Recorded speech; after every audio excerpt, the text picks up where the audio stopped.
Welcome all of you. நான் உங்களோட electrical குரு. நம்மளோட அண்ணா யூனிவர்சிட்டி ரிசல்ட் வந்து ஆன் தி வே. ஓகேங்களா? ஸோ நான் ஏன் இதை பற்றி சொல்கிறேன் அப்படின்னம்னா, ஆல்ரெடி நம்ம சேனலில் நம்ம வீடியோ போட்டிருந்தோம்.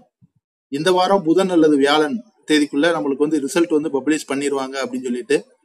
இப்போ நம்மளுக்கு அண்ணா யூனிவர்சிட்டியில இருந்துட்டு நம்மளுக்கு என்ன ஒரு சோர்ஸ் மூலயமா வந்து நம்மளுக்கு வந்து ஒரு நியூஸ் கிடைச்சிருக்கு.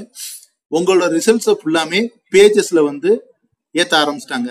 ஆல்ரெடி பாத்தீங்க அப்படின்னா டிஸ்டன்ஸ் எஜுகேஷன்ஸுக்கு வந்து ரிசல்ட் வந்து 2 டேஸ்க்கு முன்னாடி பப்ளிஷ் பண்ணியாச்சு. ஓகேங்களா? அது உங்க எல்லாத்துக்குமே தெரியும். அதுக்கு நான் வீடியோ போடல, ஏன்னா வந்து ஒரு கியூரியாசிட்டியை நம்ம வந்து டெவலப் பண்ணி விட்ட மாதிரி இருக்கும். ஆனாலும் அந்த வீடியோ நான் போடல. இப்போ பாத்தீங்க அப்படின்னா நம்மளோட ரிசல்ட் வந்து ஆன் தி வே. ஓகேங்களா?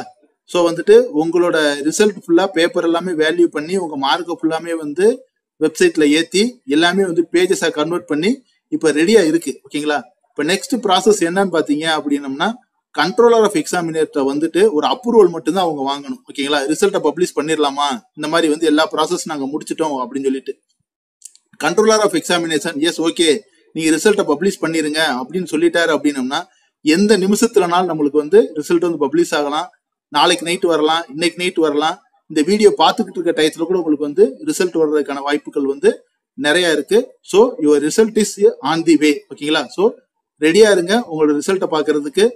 முன்னக்கூட்டியே வந்து உங்களுக்கு நான் விஷ் பண்றேன். All the best. இந்த செமஸ்டருக்கான ரிசல்ட் வந்து உங்களுக்கு நல்லபடியா வரட்டும். நல்லபடியா தான் வரும்.